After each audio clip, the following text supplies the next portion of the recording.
Olá, meus queridos irmãos e irmãs, tudo bem?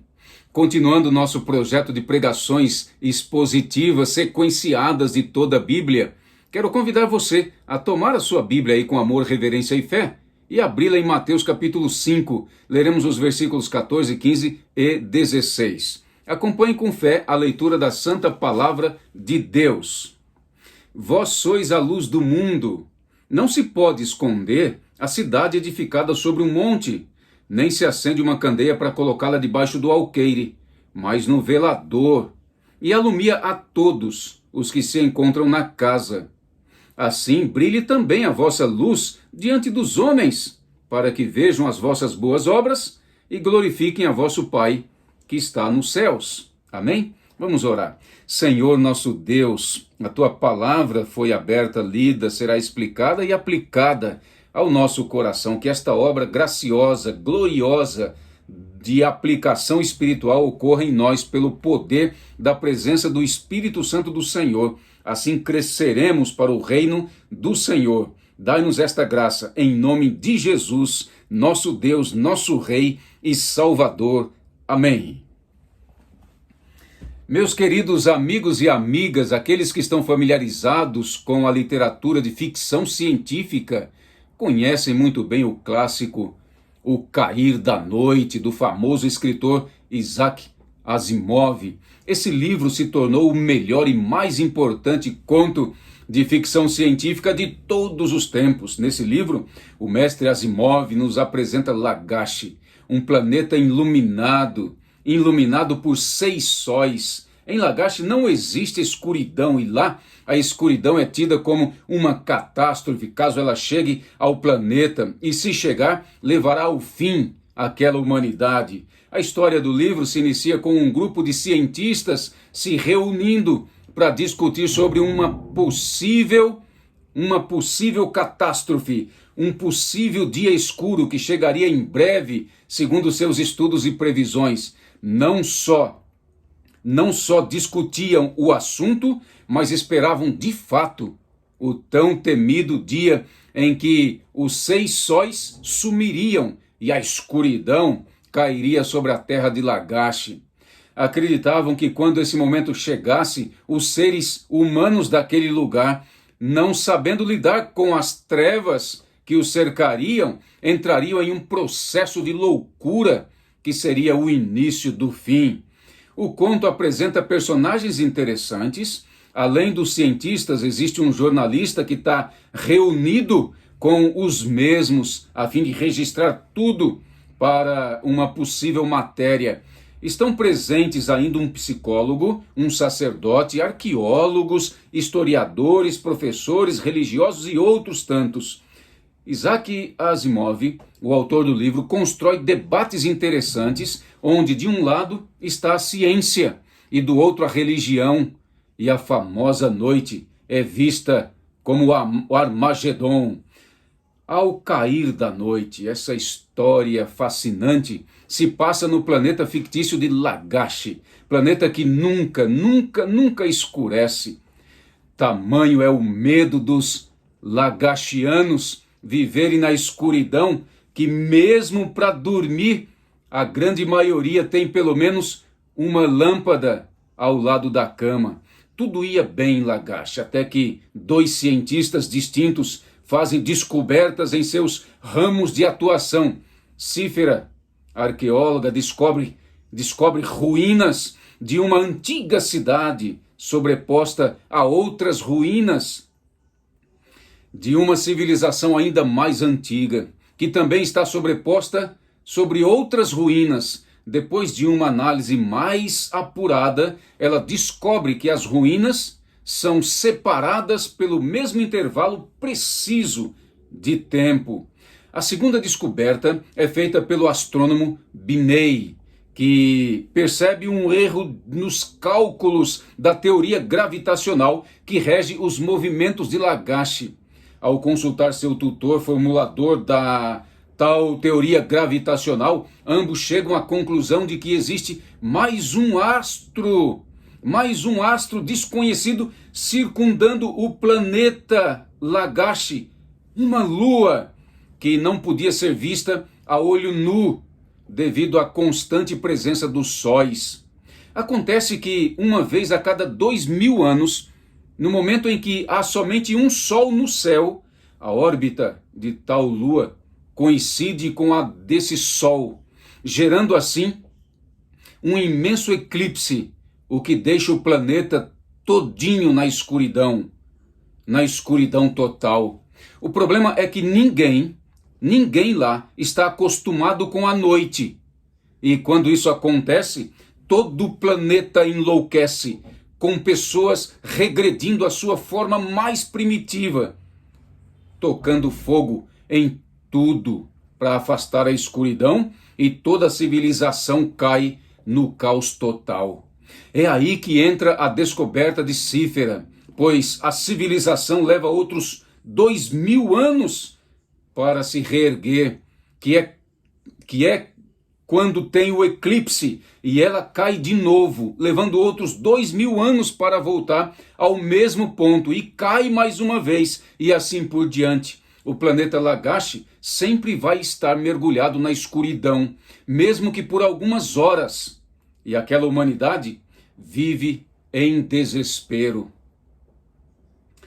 O nosso planeta Terra foi criado para viver na luz, na perfeita luz, que é a presença real e visível de Deus e de seus anjos, como acontecia antes do pecado entrar aqui.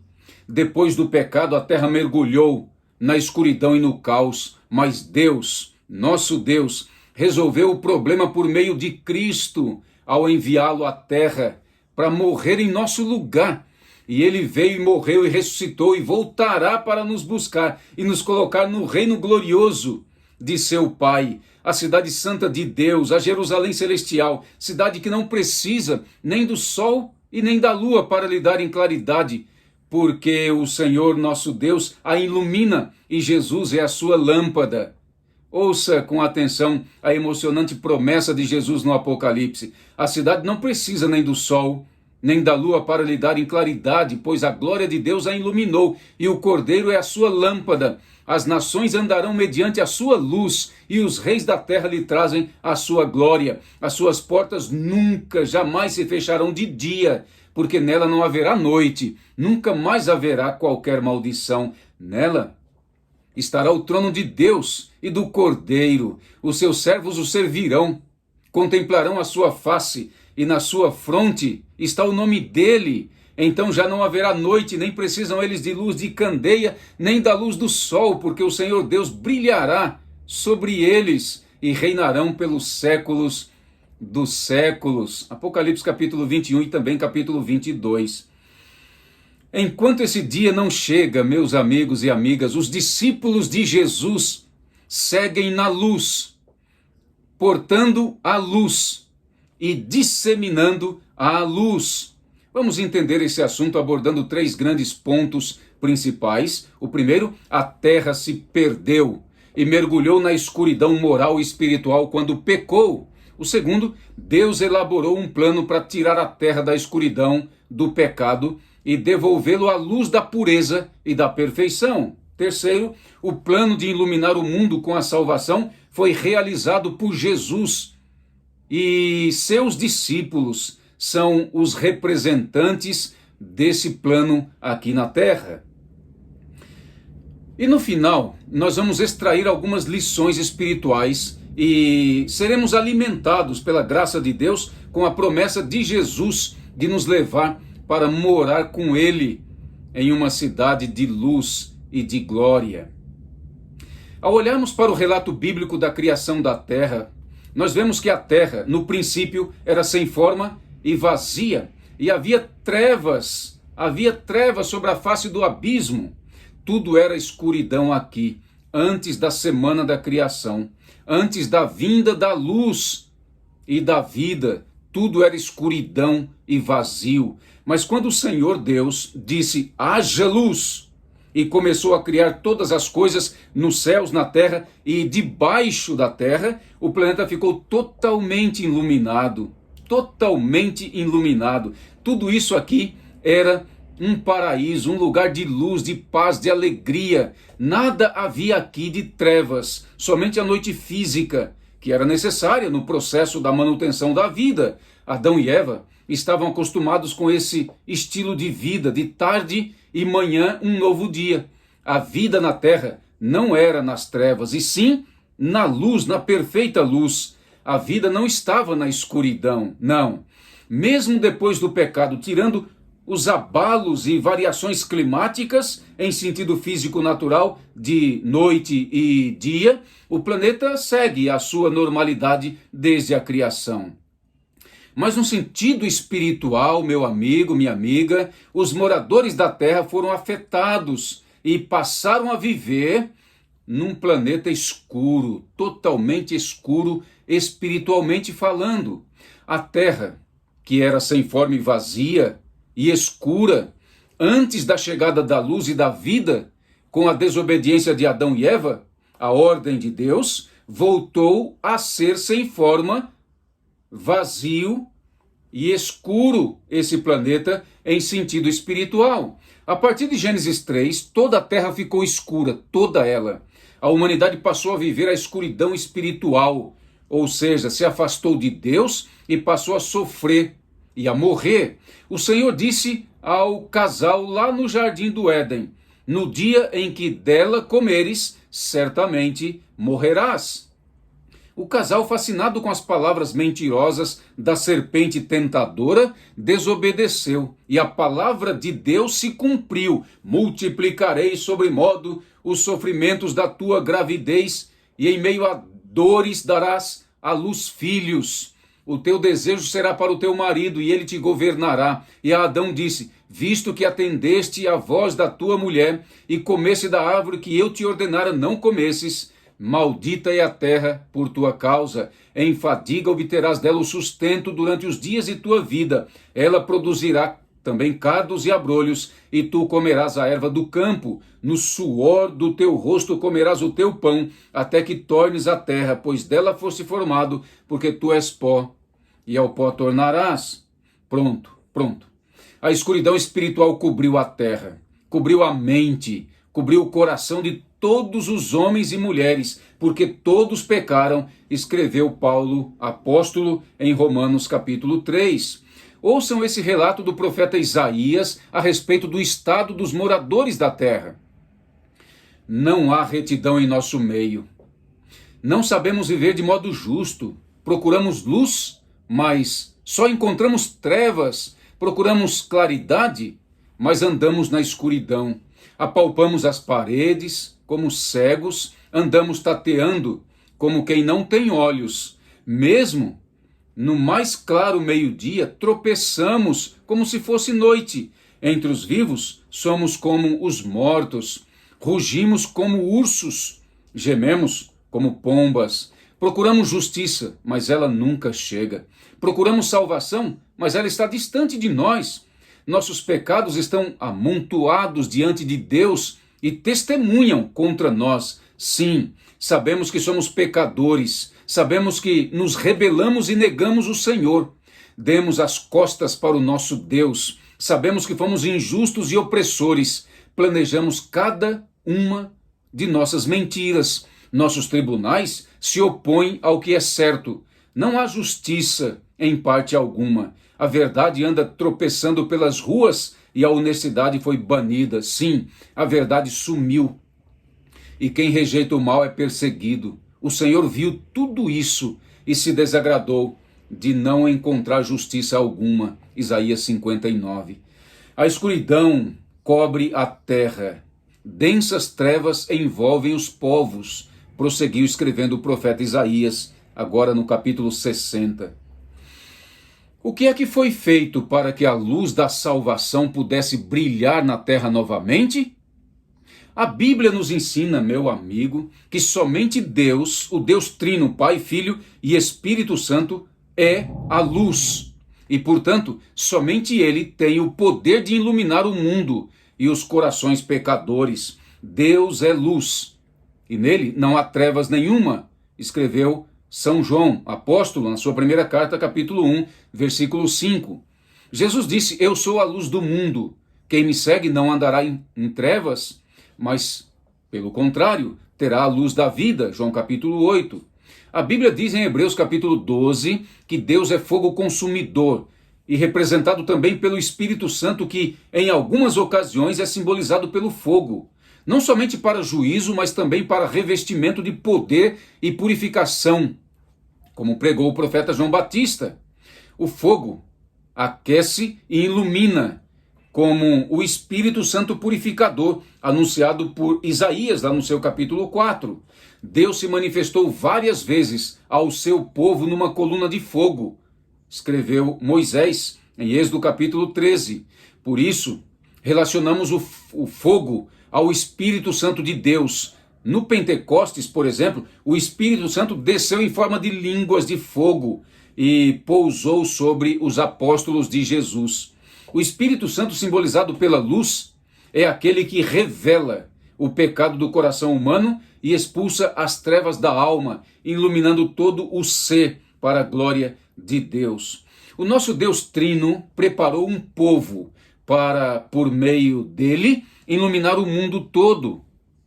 Primeiramente por meio de Noé, seus contemporâneos, fiéis, e sua família. Depois, através de Abraão, Isaque e Jacó, e de toda a nação de Israel, que era dividida em 12 tribos, entre elas a tribo de Judá, da qual viria o Messias, o Salvador do mundo, a luz. Em Isaías 42, de 6 a 8, lemos assim: Eu, o Senhor, te chamei, o povo judeu, em justiça, tomar-te-ei pela mão, e te guardarei, e te farei mediador da aliança com o povo, e luz para os gentios, para abrires os olhos aos cegos, para tirares da prisão o cativo, e do cárcere os que jazem em trevas. Eu sou o Senhor, este é o meu nome. A minha glória, pois, não a darei a outrem, nem o meu louvor aos ídolos. Essa e outras promessas de Isaías se cumpriram em Jesus e posteriormente na obra missionária dos seus discípulos e de sua santa igreja na terra.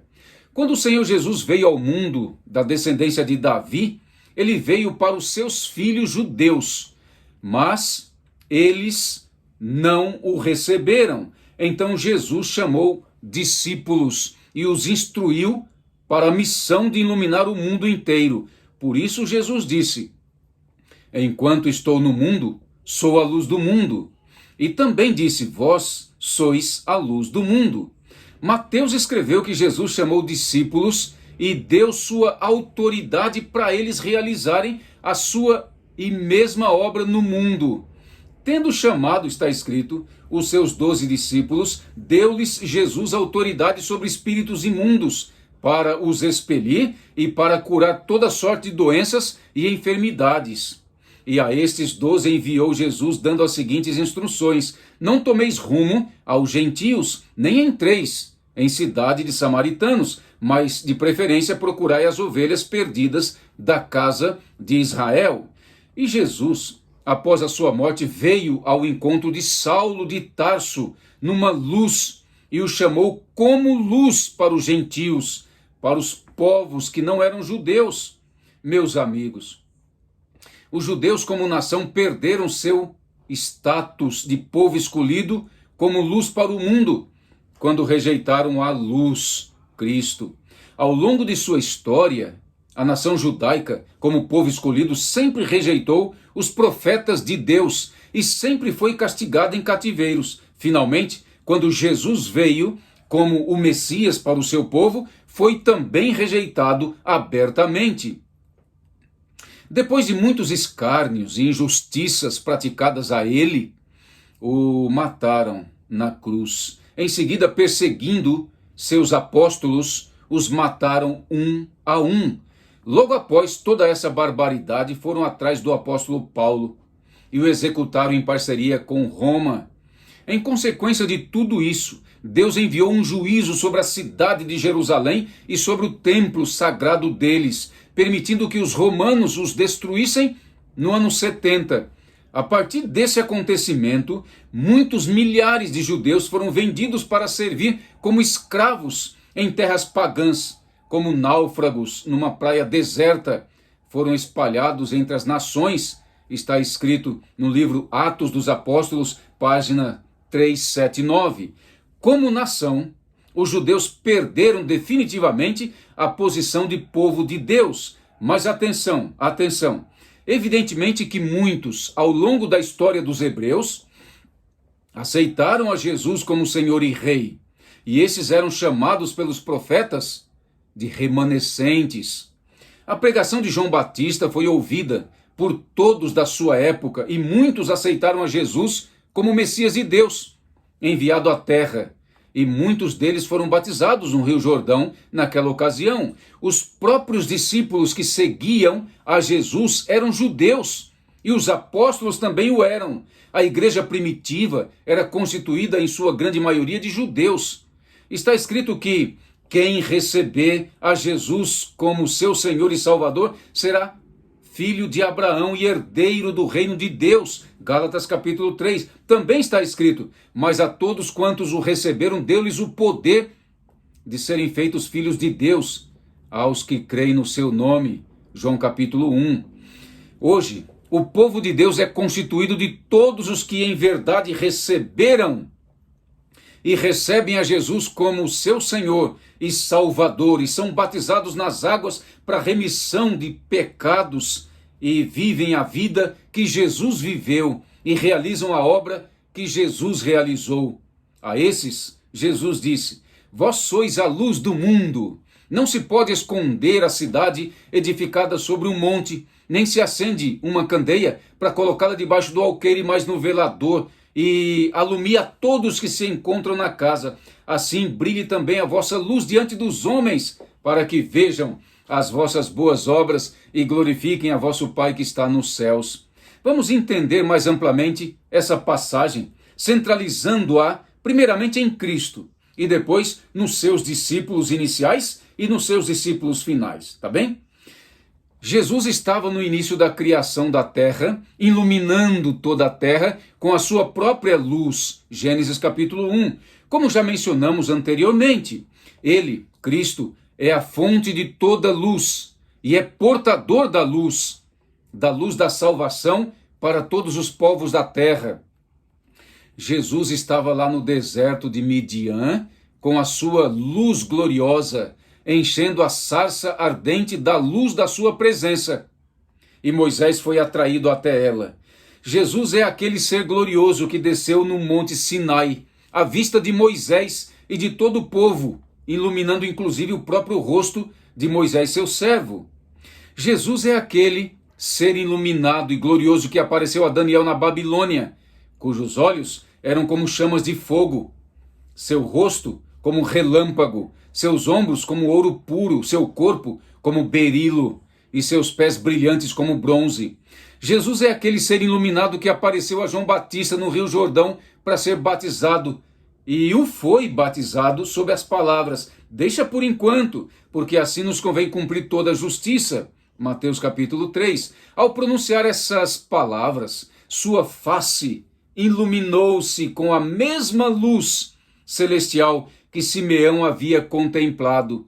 E então João Batista conduziu o Salvador às águas do belo Jordão, e ali foi batizado diante de todas as pessoas. Está escrito no livro Vida de Jesus, página 42. Jesus é aquele ser santo e puro que foi transfigurado de aparência diante dos seus discípulos Pedro, Tiago e João no Monte Tabor, no Monte da Transfiguração.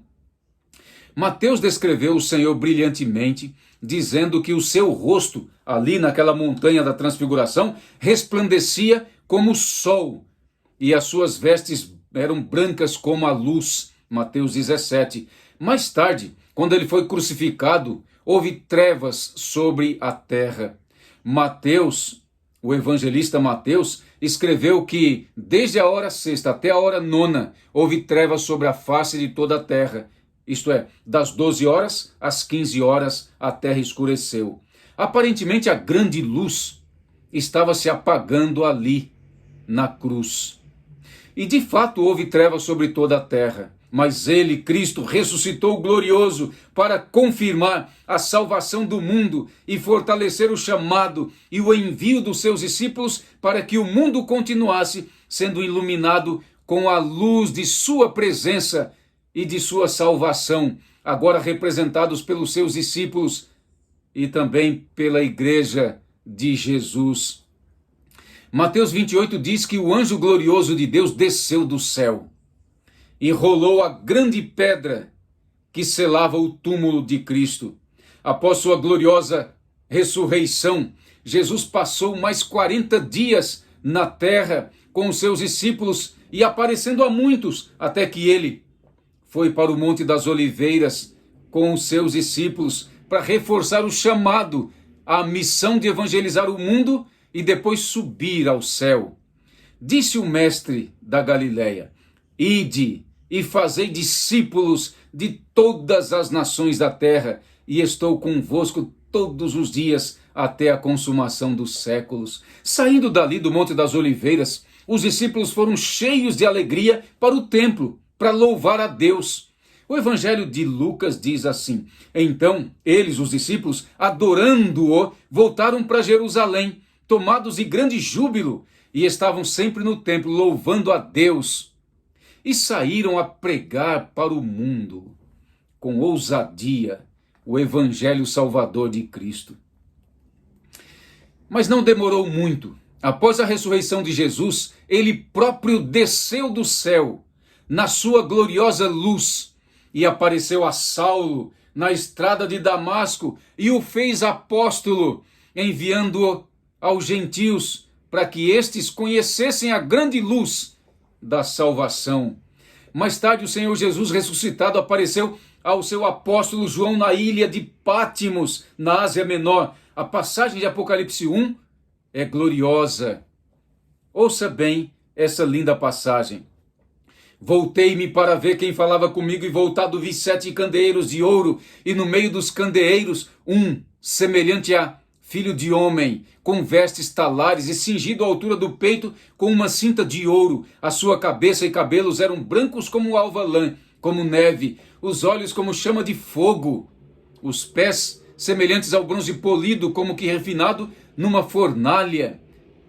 Voltando agora ao nosso texto, consideraremos o chamado e a missão dos discípulos de Jesus. Vós sois a luz do mundo. Não se pode esconder a cidade edificada sobre o monte, nem se acende uma candeia para colocá-la debaixo do alqueire, mas num velador, e alumia todos os que se encontram na casa. Assim brilhe também a vossa luz diante dos homens, para que vejam as vossas boas obras e glorifiquem a vosso Pai que está nos céus. Amém? Em Mateus capítulos 1, 2 e 3, temos a base. Atenção, em Mateus capítulo 1, 2 e 3, temos a base para o chamado e envio dos discípulos de Jesus. No capítulo 1, Jesus é aquele que, diferentemente dos patriarcas e reis do seu povo, que tiveram um nascimento natural, teve ele um nascimento sobrenatural. Ele já existia com o Pai, lá na luz inacessível, e foi encarnado pelo glorioso Espírito Santo de Deus. Ele é Emanuel, Deus conosco, que no capítulo 2, ao nascer, é adorado pelos magos do Oriente. E no capítulo 3, por meio do seu batismo, é ungido diretamente por Deus e participa da comunhão divina diante de uma multidão de judeus comuns e também líderes. Esse ato soberano lhe dá autoridade diante dos homens para chamar os discípulos e fundar seu reino na terra, sua igreja. No capítulo 4, ao retornar vitorioso da tentação no deserto, o Senhor Jesus começa a chamar os discípulos, e eles deixam tudo para seguir o Mestre. E no capítulo 5, nosso Senhor oferece a base espiritual para os seus discípulos, a vida que deveriam viver, a essência espiritual que, vivendo, iluminaria o mundo inteiro. Em que sentido os discípulos de Jesus são a luz do mundo? Nas palavras e na pregação somente? Não, evidentemente que não. Mas na vida estabelecida por Jesus, e a vida que ilumina o mundo, que está aqui nas bem-aventuranças, não a vida que eu quero viver. Vejamos então um resumo delas. Bem-aventurados os humildes de espírito, porque deles é o reino dos céus. Bem-aventurados os que choram, porque serão consolados. Os mansos, porque herdarão a terra. Os que têm fome e sede de justiça, porque serão fartos. Os misericordiosos, porque alcançarão misericórdia. Os limpos de coração, porque verão a Deus. Os pacificadores, porque serão chamados filhos de Deus. E os perseguidos por causa da justiça, porque deles é o reino dos céus. Assim, meus amigos, dessa maneira é que vocês são a luz do mundo. E será impossível esconder-se.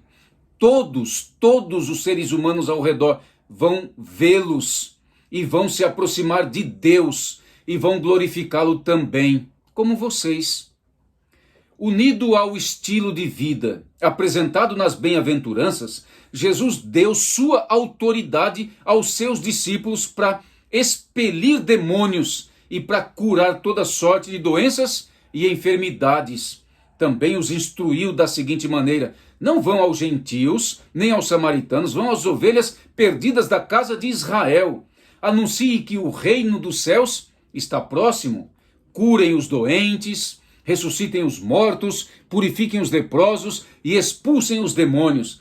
Deem de graça, pois também de graça vocês receberam. Mateus capítulo 10. O mundo é iluminado pelos discípulos de Jesus quando eles vivem a vida que Jesus viveu e pregam o evangelho que Jesus pregou. O apóstolo Paulo conseguiu traduzir de maneira prática o jeito de iluminar o mundo dessa maneira. Ele escreveu uma carta aos Efésios, à igreja lá de Éfeso, e o capítulo 5 ele dedica para dizer de maneira prática como os filhos e filhas de Deus, os discípulos, iluminam o mundo. Eu gostaria de apresentar para vocês os versículos de 1 a 14, Efésios 5, de 1 a 14. Portanto, como filhos amados de Deus, imitem-no em tudo que fizerem. Vivam em amor, seguindo o exemplo de Cristo, que nos amou e se entregou por nós como oferta e sacrifício de aroma agradável a Deus. Que não haja entre vocês imoralidade sexual, impureza ou ganância. Esses pecados não têm lugar no meio do povo santo de Deus. As histórias obscenas, as conversas tolas e as piadas vulgares não são para vocês, santos de Deus. Em vez disso, sejam agradecidos a Deus o tempo todo. Podem estar certos de que nenhum imoral, impuro ou ganancioso, que é idólatra, herdará o reino de Cristo e de Deus. Não se deixe enganar por palavras vazias, pois a ira de Deus virá sobre os que lhe desobedecerem. Não participem do que essas pessoas fazem, pois antigamente vocês estavam mergulhados na escuridão, mas agora têm a luz no Senhor. Vivam, portanto, como filhos da luz, pois o fruto da luz produz apenas o que é bom, justo e verdadeiro. Procurem descobrir o que agrada ao Senhor. Não participem dos feitos inúteis do mal e da escuridão. Antes mostrem sua reprovação, expondo-os à luz. É vergonhoso até mesmo falar daquilo que os maus fazem em segredo. Suas más intenções, porém, ficarão evidentes quando a luz brilhar sobre elas, pois a luz torna visíveis todas as coisas. Por isso se diz: desperte você que dorme, levante-se dentre os mortos e Cristo o iluminará. Paulo conseguiu traduzir de maneira prática como que os filhos e filhas de Deus iluminarão o mundo. Atente mais um pouquinho. O discípulo de Jesus, segundo Paulo escreveu aqui, é filho amado de Deus. O discípulo de Jesus deve imitá-lo em tudo que for fazer. O discípulo de Jesus deve viver em amor, seguindo o exemplo de Cristo, que nos amou e se entregou por nós. O discípulo de Jesus não vive em imoralidade sexual, impureza ou ganância. Ele é fiel aos votos matrimoniais. O discípulo de Jesus não vive contando ou participando de histórias obscenas, de conversas tolas e de piadas vulgares. O discípulo de Jesus é sempre agradecido a Deus. O discípulo de Jesus vive como filhos da luz e não como filhos das trevas, como viviam no passado. O discípulo de Jesus manifesta o fruto da luz, bondade, justiça e verdade. O discípulo de Jesus agrada ao Senhor o tempo todo. O discípulo de Jesus não participa das atividades inúteis do mal e da escuridão. Antes, mostra sua reprovação, expondo-as à luz. O discípulo de Jesus vive atento, vive na luz e, portanto, é a luz do mundo. Esse mundo, que está sendo iluminado desde seu início, continuará sendo iluminado e nunca vai parar de ser iluminado pelos verdadeiros discípulos de Jesus. E a luz, meu amigo, a luz seguirá nesse mundo até aquele dia quando Jesus voltar com poder e grande glória e acabar com todas as trevas e nos levar para a cidade de Deus, que diferentemente de Lagarde, planeta da ficção científica de Asimov, que precisava de 6 sóis para ser iluminado e que de 2 em 2 mil anos passava várias horas na escuridão e no caos. A cidade de Deus, a Nova Jerusalém, de ouro e de rios cristalinos, lá em cima, não precisa nem do sol e nem da lua para lhe darem claridade, porque o Senhor Deus a ilumina com a sua presença. Lá, as nações andarão mediante a sua luz. As suas portas nunca, jamais se fecharão de dia, porque nela não haverá noite. Nunca mais haverá qualquer maldição. Nunca mais. Nela haverá o trono de Deus e do Cordeiro. Os seus servos o servirão, contemplarão a sua face, na sua fronte está o nome dele. Então já não haverá noite. Nem precisam eles de luz de candeia, nem da luz do sol, porque o Senhor Deus brilhará sobre eles e reinarão pelos séculos dos séculos. Amém. Vós sois a luz do mundo. Que Deus, com a sua graça, te ajude a brilhar, a iluminar aqueles e aquelas que estão ao seu redor.